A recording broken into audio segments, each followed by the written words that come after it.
پاک فوج کے شعبہ تعلقات عامہ ISPR کے مطابق نیشنل ڈیفنس یونیورسٹی میں قومی معیشت پر سیمینار کا انعقاد کیا گیا۔ سیمینار میں ڈاکٹر سلمان شاہ، ڈاکٹر فاروق اقبال، عابد قیوم سلہری، الماس حیدر، سید شبر زیدی اور ڈاکٹر اشفاق حسن نے شرکت کی۔ سیمینار میں آرمی چیف مشکل ملکی معاشی حالات سے کامیاب نکلنے کے لیے پریقین تھے، جبکہ انہوں نے بہتر علاقائی تجارتی روابط کے لیے پاکستان کے اقدامات پر روشنی ڈالی۔ Army chief general Qamar Javed Bajwa نے خطاب میں کہا کہ ہم مشکل معاشی صورتحال سے گزر رہے ہیں، ہم سب کو مشکل حکومتی اقدامات کی کامیابی کے لیے اپنی ذمہ داریاں نبھانا ہوں گی تاکہ حکومت کے مشکل اقدامات کامیاب ہو سکیں۔ Army chief general Qamar Javed Bajwa کا کہنا تھا کہ یہ ایک قوم بن کر کام کرنے کا وقت ہے، کیونکہ معاشی خود مختاری کے بغیر آزادی کا کوئی تصور نہیں۔ پیپلز پارٹی کے شریک چیئرمین آصف علی زرداری نے کہا ہے کہ ہم حکومت ضرور گرانا چاہتے ہیں لیکن جمہوریت تباہ کرنا نہیں چاہتے۔ چیئرمین سینٹ کی تبدیلی بتائے گی کہ اپوزیشن متحد ہے۔ مزید جانتے ہیں اس رپورٹ میں۔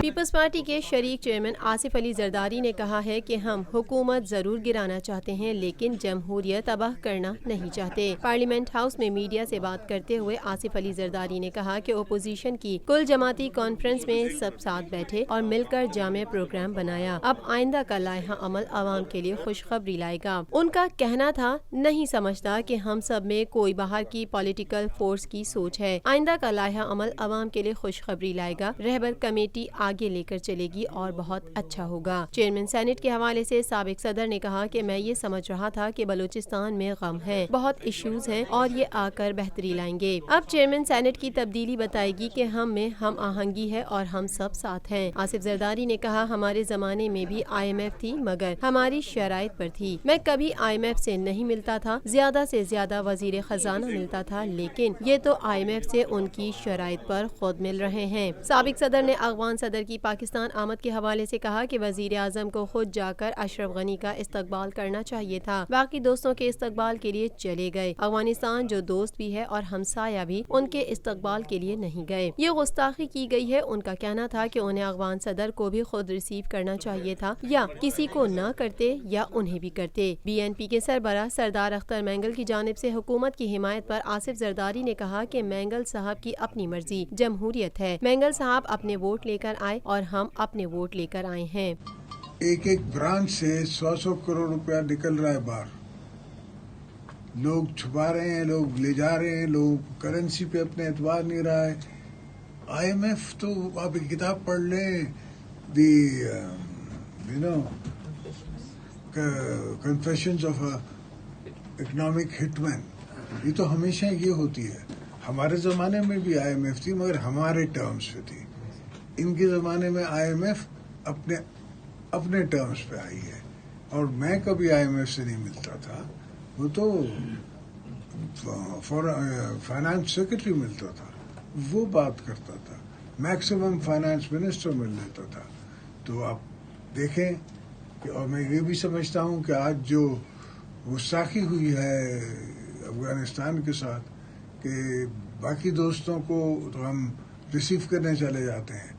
پاکستان پیپلز پارٹی کے رہنما اور سابق وزیر داخلہ سندھ سہیل انور سیال گرفتاری سے بچنے کے لیے سندھ ہائی کورٹ پہنچے۔ عدالت نے سہیل انور سیال کی عبوری ضمانت منظور کرتے ہوئے نیب کو گرفتاری سے روک دیا۔ مزید جانیں گے اس رپورٹ میں۔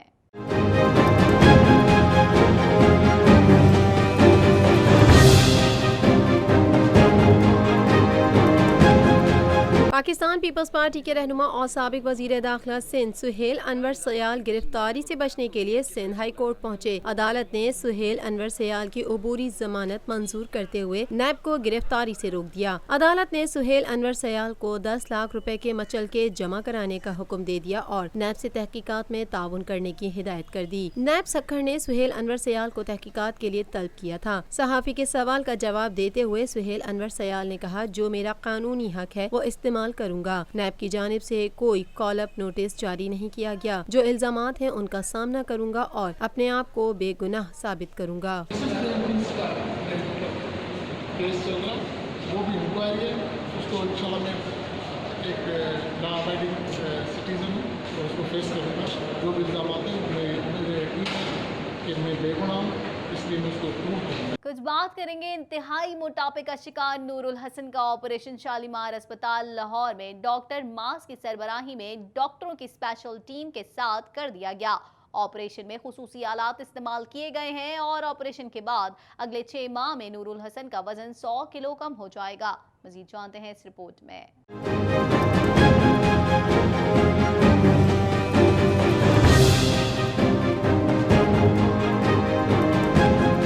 320 کلو وزنی شہری نور الحسن کا کامیاب آپریشن کر دیا گیا. انتہائی موٹاپے کا شکار نور الحسن کا آپریشن شالیمار اسپتال لاہور میں ڈاکٹر ماس کی سربراہی میں ڈاکٹروں کی اسپیشل ٹیم کے ساتھ کر دیا گیا. آپریشن میں خصوصی آلات استعمال کیے گئے ہیں اور آپریشن کے بعد اگلے 6 ماہ میں نور الحسن کا وزن 100 کلو کم ہو جائے گا. اس موقع پر آپریشن تھیٹر میں موجود ڈاکٹر ماس نے کہا کہ اللہ کے کرم سے یہ مشکل آپریشن کامیاب ہوا ہے, جبکہ آئندہ 6 ماہ میں مزید 100 کلو وزن کم کر دیں گے. بسم اللہ الرحمن الرحیم.